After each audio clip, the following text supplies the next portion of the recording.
우리 교회에 오늘 우리 권사님 기도하신 것처럼 참 많은 아픔을 가지고 오는 분들이 있습니다. 그게 육체적인 질병이기도 하고 또 정신적인 문제이기도 하고 또 영적인 갈등이 있기도 하고 또 사실은 관계 어려움 때문에 고통당하는 분도 우리 교회 안에 있습니다. 그럼에도 불구하고 매주일마다 또 수요 예배 때마다 새벽 기도 때마다 늘 주님을 기억하고 오는 참 성도들의 모습을 보면 저한테는 깊은 감동이 있습니다. 여러분께서 정확하게 잘 모르시겠지만 그럼에도 불구하고 날마다 우리 교회 안에 있는 많은 그런 문제를 갖고 있는 분들을 위해서 기도를 해주시면 참 좋겠고 또 그런 분들이 사실은 하나님께서 살아계시는 우리 교회의 표적이고 또 표시라고 저는 흔적이라고 여겨집니다. 모쪼록 좀 그런 부분에 관심을 더 가져주시고 기도해 주시면 고맙고 감사하겠습니다. 네, 오늘은 평화라는 제목을 갖고 말씀을 전하고 싶은데 평화라고 하면서 물음표를 찍었어요. 왜 물음표를 찍었을까요? 이게 한번 들어보세요. 이상해요. 네, 평범한 미디어라는 전남 광주에 있는 조그만 그런 언론 기관이 있는 모양인데 저도 잘 모릅니다만 인터넷을 조사해 보니까 나오더라고요. 거기에 2021년 3월 21일자로 당신이 교회에 가는 이유라는 제목으로 인터뷰를 했어요. 그걸 기사로 달았어요. 거기 보니까 세 부류의 사람들이 나오는데 첫 번째가 모태 신앙이면서 지금 교회에 출석하고 있는 20대 남성에 대한 인터뷰입니다.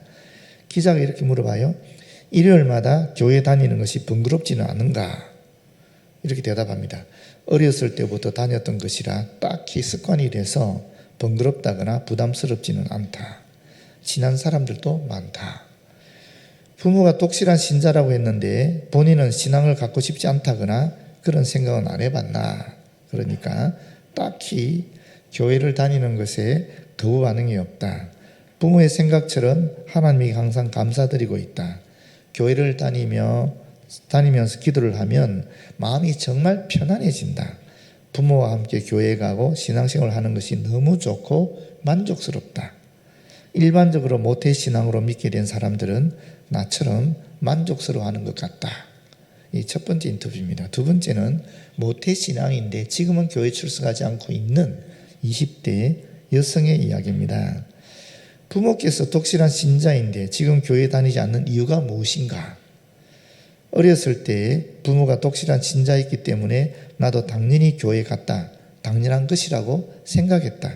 하지만 어느 순간부터 회의감이 들었다. 나 자신은 신앙심이 없는데 교회 가는 것이 무슨 의미가 있는 것인가? 이런 생각을 하게 됐다. 특히 한국 개신교는 한국 사회에 악영향을 끼친다고 생각한다. 교회에 방감을 갖기 시작하면서 자연스럽게 안 가게 된 것이다. 허나 여전히 부모는 독실한 신자다.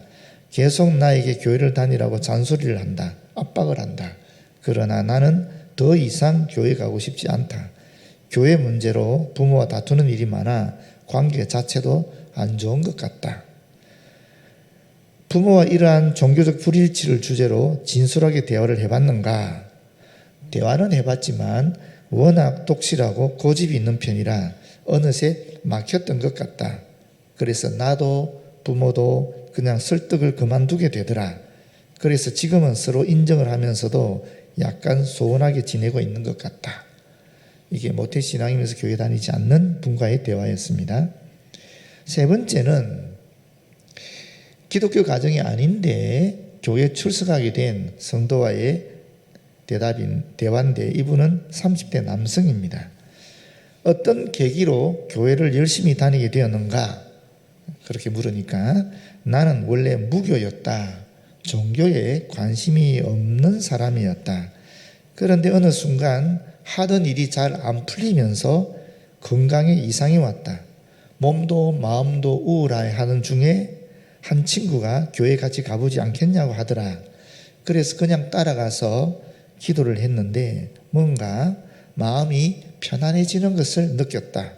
그 이후로 교회 다니기 시작했고 기분 탓인지 모르겠지만 일도 다시 잘 되고 몸도 좋아지는 것을 느꼈다. 내가 모르는 어떤 영험한 존재가 있다는 것을 느꼈다. 이게 그분의 대화이고요. 그러면서 기자가 이런 말을 더 붙였어요.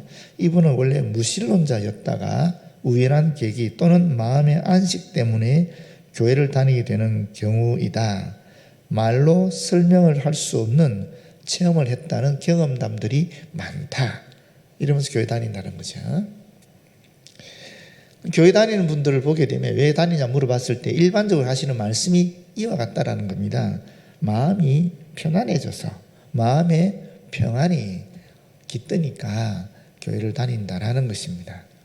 그런데 오늘 본문의 말씀은 주님이 이상한 얘기를 하고 있는 거죠. 그렇지 않습니까?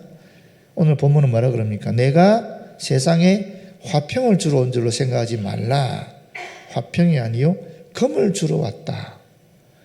우리가 알고 있는 내용과 굉장히 다른 내용이죠. 원래 주님이 땅에 오신 것은 우리에게 화평을, 평화를, 평강을, 평안을, 안식을 주시기 위해서 오신 것으로 알고 있는데 전혀 다른 이야기를 지금 예수께서 직접 하고 계시는 겁니다. 그렇지 않습니까? 제가 여러 번 말씀드렸지만은 사실 성경은 문맥을 통해서 파악을 해야 됩니다. 똑같은 단어라도 문맥에 따라 전혀 다른 내용을 가지고 있는 경우가 참 많습니다. 이 본문도 그렇게 보시는 것이 좋습니다. 단어는 원어적 의미는 똑같아요. 에이레네라는 단어를 쓰고 있는데 이 단어가 이 문맥에서는 뭘 의미하느냐 하면은 세상과의 타협을 이야기하는 것입니다. 이 마태복음이 쓰인 그 당시의 환경이 어떤 환경이었느냐 하면은 유대인들 중에 예수 믿는 사람들이 생기게 되니까 그 가족들이 어떻게 했겠어요? 한번 상상해 보십시오. 유일신 하나님을 섬기는 유대인들 가정에 세상에 예수가 하나님이다 하면서 다니는 거예요. 그게 유대인 가정으로서는 이해할 수도 없고 받아들일 수도 없는 것입니다. 그렇기 때문에 그들을 향한 엄청난 박해가 있었다라고 볼 수 있습니다. 그런 환경 속에 있던 마태가 이 복음서를 기록하면서 이 본문을 예수님이 말씀하신 그 이야기를 하고 있는 것입니다. 그래서 여기서 말하는 화평이라는 것은 우리가 단순히 알고 있는 그런 화평, 평화라는 개념과 다른 얘기입니다. 이것은 타협을 얘기하는 것입니다. 그래서 보시게 되면 내가 온 것은 사람이 그 아버지와 딸이 어머니와 며느리가 시어머니와 불화하게 하려 함이니 사람의 원수가 자기 집안 식구리라. 이제 제가 앞에서 말씀을 드린 것을 여러분이 듣고 나면 지금 예수께서 하신 이 말씀이 이해가 되지 않습니까? 어떤 상황 속에서 이런 말씀을 하고 있는지 이해가 되잖아요. 그런데 실제로 35절에 나오는 사람이 그 아버지와 딸이 어머니와 며느리가 시어머니와 이 내용은 사실은 미가 7장 6절 상반절에 나오는 내용입니다. 미가가 미래를 예수께서 오시는 그때 메시아가 오시는 그때 종말의 때를 비전으로 보면서 환상으로 보면서 예언한 내용입니다. 그 예수님이 오시는 그때가 되면 또는 메시아가 오는 그때가 되면 종말이 이르게 되면 이와 같은 일들이 일어날 것이다 라는 것을 지금 예수님이 인용해서 이야기하고 있는 것입니다. 그러니까 이 말씀이 더 이해가 되는 거죠. 사실 예수님을 온전히 따르고자 할 때 불신자들과의 갈등과 분쟁은 필연적이라는 것입니다. 그러면서 37절부터 또 이상한 얘기 하시죠. 아버지나 어머니를 나보다 더 사랑하는 자는 내게 합당하지 아니하고 이 내게 합당하지 아니하다 하는 말은 직역하면 그는 나에게 가치가 없다라는 것입니다. 그런데 무려 이 말을 3번이나 반복합니다. 그렇지 않습니까? 아들이나 딸을 나보다 더 사랑하는 자도 내게 합당하지 아니하고 또 자기 십자가를 지고 나를 따르지 않는 자도 내게 합당하지 아니하다. 보통 히브리 문법에서 2번을 얘기하면 강조용법이거든요. 그런데 3번을 얘기한다는 것은 이건 최상급으로 강조한 겁니다. 절대적인 의미의 강조용법으로 볼 수 있어요. 근데 이 누가복음 14장에 보게 되면 이 병행 구절이 있는데 여기서는 이렇게 얘기합니다. 아버지나 어머니를 나보다 더 사랑하는 자는 능히 나의 제자가 되지 못한다라고 이야기하고 있습니다. 제자가 될 수 없다까지 예수님이 단언적으로 이야기하고 있다라는 것입니다. 38절에 자기 십자가를 지고 하는 말은 무엇이겠습니까? 이 문맥을 보게 되면 이 십자가라는 것이 36절에 나오는 가족으로부터의 신앙에 대한 핍박을 견디는 것으로 볼 수 있겠지요. 또 37절에 나오는 가족들보다 주님을 더 사랑하는 일을 가리킬 수도 있습니다. 뿐만 아니라 39절에 나오는 그리스도를 위하여 자신의 목숨까지도 아까워하지 않는 그런 절대적인 헌신을 가리키는 말이기도 합니다. 39절에 뭐라 그럽니까? 자기 목숨을 얻는 자는 잃을 것이요 나를 위하여 자기 목숨을 잃는 자는 얻으리라. 여기 명백하게 이 화평에 대한 이야기가 나오고 있는 거예요. 무슨 얘기냐면 여기 앞에 나오는 자기 목숨과 뒤에 나오는 자기 목숨이 똑같은 단어지만 사실은 다른 의미를 가지고 있습니다. 앞에서 나오는 자기 목숨은 뭐냐면은 육체적인 생명을 얘기하는 거예요. 그럼 뒤에 나오는 자기 목숨은 뭐겠어요? 자기 목숨을 얻는다라는 것은 영원한 생명을 얘기하는 거예요. 영원한 생명, 영적인 생명을 의미하는 것입니다. 똑같은 자기 목숨이라 할지라도 이 문맥적으로 보게 되면 전혀 다른 의미를 가진다라는 것을 알 수가 있는 거죠. 그렇다면 이 본문에서 예수께서 말씀하시는 화평이라는 것은 어떤 화평이겠습니까? 이것은 일시적이고 타협적인 세상이 말하는 화평, 세상이 주는 화평을 얘기하는 거예요. 예수님은 단호하게 말씀하시는 것입니다. 나는 세상이 주는 그런 일시적이고 타협적인 화평을 주러 이 땅에 온 것이 아니다라고 이야기하고 있는 것입니다. 그러면 예수님은 우리에게 어떤 화평을 주시려고 오셨느냐? 영원한 화평이죠. 일시적이 아닌 영원한 화평, 가짜가 아닌 진짜 화평을 주기 위해서 이 땅에 오셨다라고 말씀하는 겁니다. 그 내용이 요한복음 14장 27절에 있습니다. 보시게 되면 평안을 너희에게 끼치노니, 이 평안이란 말이 똑같은 단어입니다. 에이레네라는 똑같은 단어이거든요. 평안을 내가 너희에게 가게 한다라고 직역할 수 있습니다. 예수께서 우리에게 보내시는 평안은 이 세상이 줄 수 없고 알지도 못하는 평안이라는 것입니다. 그래서 곧 나의 평안을 너희에게 주노라. 내가 너희에게 주는 것은 세상이 주는 것과 같지 아니하니, 분명히 얘기하고 있지 않습니까? 세상이 주는, 앞에서 말씀드린 그 화평이 아니라는 것입니다. 그 평화가 아니라는 것입니다. 너희는 마음에 근심하지도 말고 두려워하지도 말라. 뒤흔드는 겁니다. 근심이라는 것은 이 혼란에 빠뜨리는 것입니다. 두려움이라는 것도 겁이죠. 더 이상 겁을 내지 말라, 이렇게 말씀하고 있는 것입니다. 사실 예수께서 제시하신 이 평안이 유일하고도 완전한 평안이기 때문에 예수님의 제자들이 또 초대 예루살렘 성도들이 그 수많은 핍박과 박해 속에서도 담대히 복음을 전할 수 있었고, 심지어 그들의 목숨까지도 주를 위하여 바칠 수 있었던 것입니다. 바울도 이렇게 증언하고 있습니다. 에베소서 2장 14절에서 18절 말씀입니다. 그는 피 흘리신 예수 그리스도, 바로 그분을 의미합니다. 그는 우리의 화평이신지라. 이것도 에이레네라는 말입니다. 화평. 예수는 화평 그 자체라는 거죠. 둘로 하나를 만드사 원수된 것, 곧 중간에 막힌 담을 자기 육체로 하시고, 자기 육체로 하신다. 무슨 말이겠어요? 자신의 육체를 죽인 것을 얘기하는 거죠. 십자가에 못 박혀 돌아가신 것을 말하는 것입니다. 근데 여기 막힌 담이 있지 않습니까? 사실 이 담은 보이는 담이 있고 보이지 않는 담이 있었어요. 이 보이는 담이 뭐냐면, 예루살렘 성전에 딱 들어가시게 되면 이방인의 뜰과 유대인의 뜰이 있어요. 그걸 나누는 담이 있습니다. 1.5m 정도로 쌓아둔 담인데, 그 담을 이야기하는 것입니다. 유대인과 이방인을 나누는 그 담, 그 담이 예수 그리스도의 십자가의 죽으심을 말미암아 허물어져 버렸다라는 것입니다. 보이지 않는 담은 뭐겠어요? 사실 유대인들이 갖고 있는 혈통적인 것 또는 종교적인 그런 가치를 이야기하겠죠. 율법이나 할례 같은, 그걸 통해서 사실은 이 유대인과 이방인을 나누지 않았습니까? 그런 것을 보이지 않는 담이라 볼 수 있는 것입니다. 이 담을 예수께서 허물었다라는 것입니다. 15절은 더 구체적으로 설명하고 있는데 법 조문으로 된 계명의 율법을 폐하셨으니 이 세세한 규정들에게 속한 것을 얘기하는 겁니다. 금식이나 음식이나 제사나 할례 등에 관한 인간의 전통으로 유전되어 왔던 그런 것들을 이야기하는 것입니다. 우리가 알고 있기는 예수님께서 율법을 완성하신 분을 알고 있지 않습니까?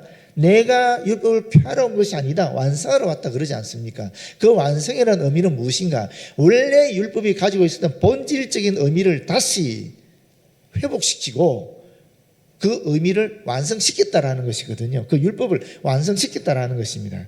그런데 여기서 말하는 율법을 폐했다 하는 말은 문맥적으로 봐야 된다고 또 말씀드립니다. 문맥적으로 보게 되면 인간이 유전으로 말미암아 이 율법의 본질을 흐르게 만들었던 그런 여러 가지 전통들, 관습들, 규례들을 이야기하는 것입니다. 그건 없애버렸다라는 거예요.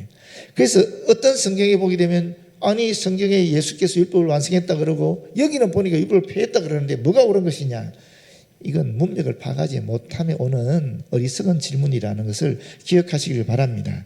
예수께서는 이 율법의 본질을 어긋나고 왜곡시켰던 그런 인간의 전통과 관습들을 폐하셨고 율법의 본질을 회복시켜서 완성시켰다 하는 것으로 보시면 되겠습니다. 그런데 여기 뭐라고 얘기합니까? 이는 이 둘로 자기 안에서 한 새 사람을 지어 화평하게 하시고 라고 말씀하고 있습니다.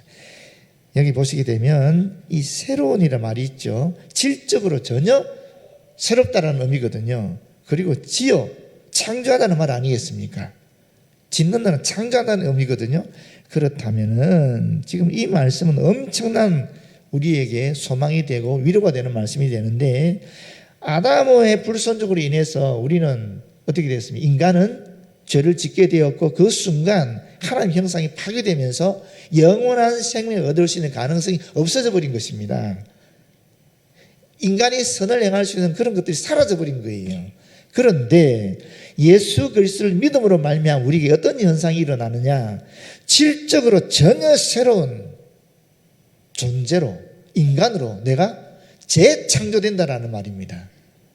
새로운 존재로 새로운 인간으로 완전히 새롭게 창조된다라는 거예요. 얼마나 대단한 이야기입니까? 그렇지 않습니까? 엄청난 이야기를 하고 있는 것입니다. 그래서 고린도전서 5장 17절에도 새로운 피조물이라고 얘기하고 있는 것입니다. 새롭게 창조된 존재가 되었다라는 것입니다. 그런 존재가 저와 여러분입니다. 16절에 보시게 되면 또 십자가로 이 둘을 한 몸으로 하나님과 화목하게 하려 하심이라. 유대인과 이방인 이런 인간들의 담을 허물어서 유대인과 이방인이 하나가 되게 할 뿐 아니라 화평하게 할 뿐만 아니라 하나님과도 화평하게 하기 위해 하나님과도 끊어졌던 담을 다시 끊어졌던 관계를 다시 회복시켜서 하나 되게 하기 위해 화평하게 하기 위해 그렇게 하셨다라는 이야기를 하고 있는 것입니다. 원수된 것을 십자가로 소멸하시고 또 오셔서 그리고 그가 오신 후에라는 말인데 누가 오셨다라는 거겠어요? 성령께서 오셨다라는 것입니다. 예수께서 성령을 보내지 않았습니까? 성령께서 오신 후에 먼데 있는 너희에게 이방인이죠. 평안을 전하고 가까운 데 있는 자들에게 유대인이죠. 유대인에게도 평안을 전하셨으니 무슨 말입니까? 예수께서 전한 복음은 이 평안의 복음이다 라는 이야기를 하고 있는 겁니다. 우리가 읽었던 앞에 본문에서는 내가 화평을 주러 온 것이 아니라 금을 주러 왔다라고 얘기했지만 여기서는 분명하게 내가 온 것은 평안을 주러 왔다라고 얘기하고 있는 것입니다. 그래서 문맥적으로 파악해야 된다는 것입니다. 앞에서 말하는 화평은 세상의 평화, 일시적인 평화를 얘기하는 것이고 지금 뒤에서 말하는 평화는 영원한 평화, 하나님과 하나 되는 사람과 사람 관계를 다시 회복해서 화평스러운 관계를 유지해 나가는 그런 영원한 평화를 이야기하고 있다라는 것입니다. 이는 그로 말미암아 우리 둘이 이방인이나 유대인이나 다 이 한 성령 안에서 아버지께 나아감을 얻게 하려 하십니다. 자유롭게 하나님께 접근할 수 있는 것을 말하는 것입니다. 보십시오. 분명하게 예수께서 우리에게 이 평화를 주러 오신 것입니다. 그럼 어떻게 되겠습니까? 우리는 주님이 주시는 진정한 평화를 누리는 사람들이지 않습니까? 새로운 피조물로서 진정한 평화를 누리는 사람들이라는 것입니다. 근데 이 평화가 어떻게 주어지겠어요? 믿음으로 주어지는 거죠. 그게 로마서 5장 1절에서 2절에 나옵니다. 그러므로 우리가 믿음으로 의롭다 하심을 받았으니 우리 주 예수 그리스도로 말미암아 하나님과 화평을 누리자. 이것도 직역하면 그렇습니다. 그러므로 우리가 하나님과 함께 화평을 가지는 중이다. 누리는 것은 이미 우리 안에 하나님과 누리는 함께하는 가진 화평이 있다라는 거죠. 이미 있다라는 거예요. 이미 우리 안에는. 또한 그로 말미암아 그건 누구겠어요?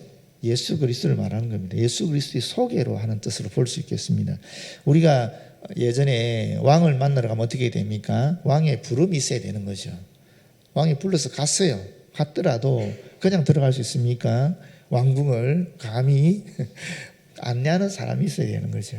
그 안내자가 누군가? 예수 그리스도라는 것입니다. 그로 말미암아 우리가 믿음으로 서 있는 이 은혜에 들어감을 얻었으며 하나님의 영광을 바라고 즐거워하느니라.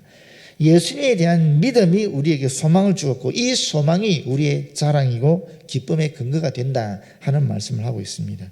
동시에 요한복음 14장 27절에도 이렇게 말합니다.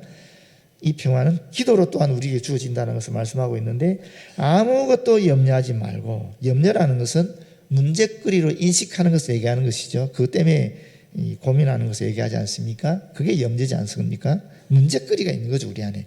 그게 염려라는 겁니다. 근데 염려는 내가 통제할 수 없죠. 통제할 수 없으니까 걱정이 되는 거죠. 통제할 수 있으면 염려할 이유가 없는데, 그런데 이런 것은 어떻게 되느냐? 다만 모든 일에 기도와 간구로, 기도는 하나님께 예배하는 마음으로 드리는 것을 얘기하는 것이고요. 간구라는 것은 하나님께 필요한 것을 요청하며 구하는 것을 말하는 단어입니다. 너희 구할 것을 감사함으로 하나님께 아뢰라. 너희는 구할 것들이 감사함으로 하나님께 아뢰어지게 하라, 이런 뜻입니다. 직역하면. 여러분, 감사가 어디서 나오겠습니까? 감사는 믿음이 있어야 나오는 거예요. 그렇지 않습니까? 하나님에 대한 믿음이 없으면 감사가 나올 수가 없습니다. 하나님께 대한 믿음이 있더라도 감사가 안 나오는 이유는 어디 있겠습니까? 이 문제거리 때문에 감사가 안 나오는 이유는 내가 하나님을 제대로 안 믿으니까, 철저하게 안 믿으니까 감사가 안 나오는 것입니다. 하나님을 정말 철저하게 믿게 되면, 제대로 믿게 되면 어떤 문제 상황 속에서도 감사할 수 있게 됩니다. 그리고 그런 감사함으로 드리는 기도와 간구는 자연스럽게 우리에게 이 평화를, 화평을 준다라고 볼 수 있는 것입니다. 그리하면 모든 지각에 뛰어난 하나님의 평강이 그리스도 예수 안에서 너희 마음과 생각을 지키시리라. 지각, 생각을 판단하는 능력 아니겠습니까? 그런데 이 생각을 판단하는 능력이 하나님과 우리가 비교할 수 있겠냐는 겁니다. 비교가 안 되는 거죠. 그 하나님의 지각이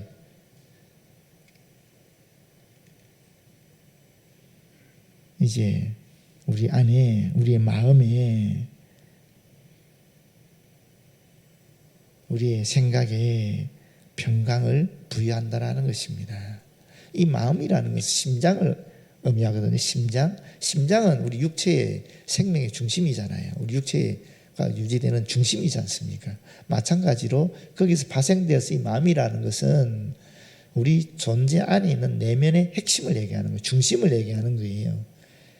이게 마음입니다. 그럼 생각은 뭐냐면 이 중심에서 나오는 그런 우리가 흔히 말하는 생각이나 느낌을 얘기하는 겁니다. 이 중심에서 이게 나오잖아요. 그런데 이것을 사탄이 틈타기 쉬운 겁니다. 너무나 쉽게 틈탈 수 있는 영역이 바로 이 마음이라는 영역이고 생각이라는 영역이에요.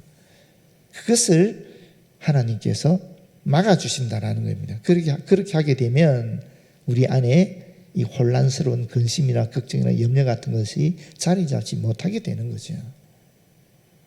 그러면서 진정한 안식, 진정한 화평을, 평화를 우리가 누리게 된다라는 이야기를 하고 있는 것입니다. 어제 저희가 목회자 DTS를 하는데 강사가 이런 얘기를 하더라고요. 지금 만약 예수님이 문을 열고 탁 들어오시면 어떻게 하겠냐는 거예요. 어떻게 하겠습니까? 지금 우리 예배드리는 중에 예수님이 저 문을 탁 열고 들어오신다. 한번 상상해 보시죠. 그럼 어떻게 될까요? 여러분이 지금 저를 통해서 주님의 말씀을 듣고 있지만 여러분의 생각은 다양하게 흘러가고 있지 않습니까? 이 말씀을 들을 때도 있고 자녀 생각할 때도 있고 지금 고민하고 있는 것이 머릿속에 왔다 갔다 할 때도 있고 저 사람은 왜 저기 앉아있을까 뭐 이런 생각도 하고 있고 왜 저 따위로 설교하지 이렇게 얘기할 수도 있고 하여튼 여러 가지 생각들이 막 있잖아요. 그렇지 않습니까? 그러면서도 말씀에 집중을 애를 쓰는 모습이 있지 않습니까? 근데 주님이 딱 들어오신다. 어떻게 되겠어요? 모든 것이 스톱되는 거죠. 그대로 주님께 집중하게 되는 거 아니겠어요? 그 이야기를 하더라고요. 진짜 그러지 않습니까?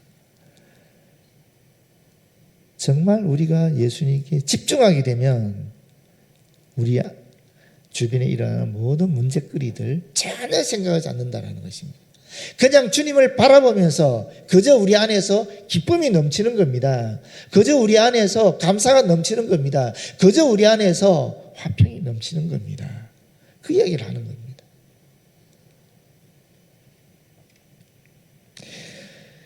예수께서 부활하신 후에 제자들에게 한 1000마디가 요한복음 20장 19절 이하에 기록이 되어 있습니다. 이날 곧 안식 후 첫날 저녁 때에 제자들이 유대인들을 두려워하여 모인 곳에 문들을 닫았더니 예수께서 오사 가운데 서서 이르시되 너희에게 평강이 있을지어다. 이 말씀을 하시고 손과 옆구리를 보이시니 제자들이 주를 보고 기뻐하더라. 예수께서 또 이르시되 너희에게 평강이 있을지어다. 아버지께서 나를 보내신 것 같이 나도 너희를 보내노라. 예수님이 우리에게 주시려고 한 것은 이 평강입니다. 이 평강은 예수님의 십자가 사건과 그리고 부활 이후에 이어진 승천으로 말미암아 완성된 평강입니다. 그런 평강이 우리에게 있습니다. 그럼에도 불구하고 우리가 염려하고 걱정하고 두려움에 떠는 이유는 어디 있는가? 예수님을 보지 않고 있으니까. 문제거리를 보고 있으니까 우리의 평강이 깨져버리는 것입니다.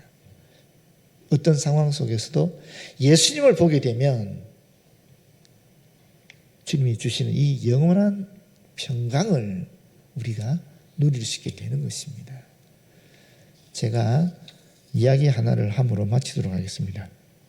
옛날에 한 나라의 왕이 있었는데 이 왕의 마음이 늘 불안하고 조마조마했습니다. 그래서 하루는 왕이 화가들을 불러서 가장 평화로운 그림을 잘 표현한 사람에게 내가 상금을 주겠다라고 했습니다. 그래서 화가들이 자기들 나름대로 가장 평화로운 그림을 그려서 가져왔습니다. 그 중에 2 작품이 선정이 됐어요. 후보로. 한 작품에는 투명한 호수, 부드럽게 흐르는 시내, 양떼들이 풀을 뜯는 목장의 넓은 들판이 있습니다. 귀퉁이에는 새들이 노래하고 아이들이 즐겁게 놀고 있고 몽실몽실 흰 구름도 떠다닙니다. 고요함과 아름다움이 절묘하게 조화를 이루는 그런 풍경이었습니다. 이 작품을 바라보면서 왕이 은은하게 미소를 짓게 됩니다. 그런데 그 왕의 마음에 깊은 평안이 오지는 않았습니다. 나머지 한 작품을 왕이 보게 됐는데 잠시 멈칫하더니 뚫어지게 그 그림을 보기 시작합니다. 한가운데에 바위를 중심으로 거친 폭풍우가 몰아치고 파도는 소용돌이를 만들면서 성을 내고 있습니다. 거칠게 성이 난 파도에 공경에 처한 배 한 척이 위태롭게 또 떠 있기도 합니다. 하늘의 짙은 먹구름은 폭풍을 더 사납게 보이도록 만들고 있습니다. 그런데 그 바다 중심에 있는 바위 꼭대기 조그만 틈새에 새 한 마리가 조용히 둥지를 틀고 있습니다. 자세히 들여다보니까 어미 품에 안긴 어린 새들도 있었습니다. 어린 새들은 주변에 무슨 일이 있느냐는 표정으로 평온하게 어미의 날개에 덮여 있었습니다. 여러분, 누가 상급을 받았겠습니까? 얘기할 필요가 없지 않습니까? 이 어미새가 예수 그리스도입니다. 어린 새가 저와 여러분입니다. 우리 주변에는 아무리 예수 그리스도를 믿는다 할지라도 여전히 폭풍우도 치고 먹구름도 몰려오고 난리가 아닌 문제거리들이 우리를 향해서 엄습합니다. 그러나 여러분, 예수 그리스도 안에 있을 때 어미새처럼 진정한 평화를 누린다라는 것입니다. 이런 평화, 이런 화평, 이런 평강을 누리는 저와 여러분 되었으면 참 좋겠습니다. 기도하겠습니다. 아버지 고맙고 감사합니다. 주님께서 이 땅에 오신 것은 세상이 주는 가짜 평화, 일시적인 평안이 아니라 진정한 평화, 영원한 평화를 주시기 위해서 오신 줄 믿습니다. 그리고 이미 우리 안에는 이 평화가 깃들어 있는 줄 믿습니다. 주님, 어미새 날개 보호 아래 있는 어린 새처럼 저희도 온전히 예수 그리스도를 바라보며 우리 주님의 날개 속에 깃들어서 주님 주시는 평화를 누릴 수 있도록 인도하여 주시옵소서. 예수님 이름으로 기도드립니다. 아멘.